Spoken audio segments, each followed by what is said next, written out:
पातरियस पतरैली कुसुम रंग सुंदर हो। पातरियस पतरैली कुसुम रंग सुंदर हो। अरे पतरी के पेटवा पिरानी परली भुइयाँ लोटई हो। अरे पतरी के पेटवा पिरानी परली भुइयाँ लोटई हो।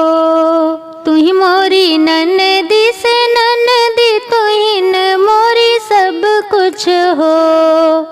तुही मोरी ननदी से ननदी तुहिन मोरी सब कुछ हो।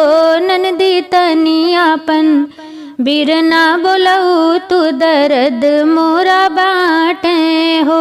ननदी तनियापन बिरना बोलऊ तू दर्द मोरा बाटे हो। तुही मोरी भौजी से भौजी तुहिन मोरी भौजी हो। तुही मोरी भौजी से भौजी तुहिन मोरी भौजी हो। भौजी भैया के तिरछी नजरिया देखत डरिया लागे हो। भौजी भैया के तिरछी नजरिया देखत डरिया लागे हो।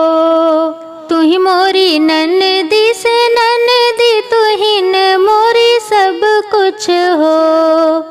तुही मोरी ननदी से ननदी तुहिन मोरी सब कुछ हो। ननदी जाई अपन भैया बोलो तू दर्द मोरा बाटे हो। ननदी जाई अपन भैया बोलो तू दर्द मोरा बाटे हो।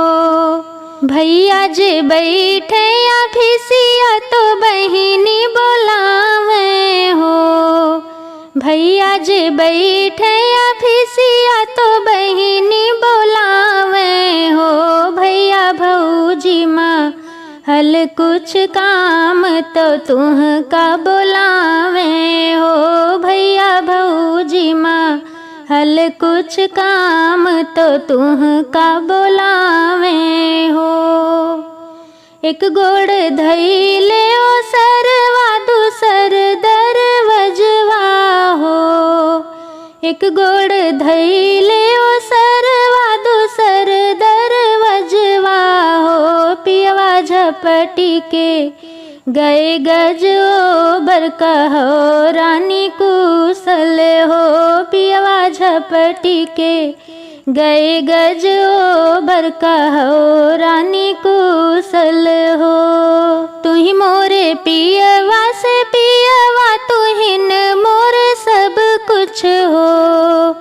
तुही मोरे पियवा से पियवा तुहिन मोर सब कुछ हो। पियवा तो हरई रचली बेदनिया बेदन आधी बाटऊ हो। पियवा तो हरई रचली बेदनिया बेदन आधी बाटऊ हो। तब तऊ खायू मिठैया तो केहू ना जनौलू हो। तब तऊ खायू मिठैया तो केहू ना जनौलू हो। धनाजू परल जियरा जोगाढ़े तो शोर मचायू हो। धनाजू परल जियरा जोगाढ़ तो शोर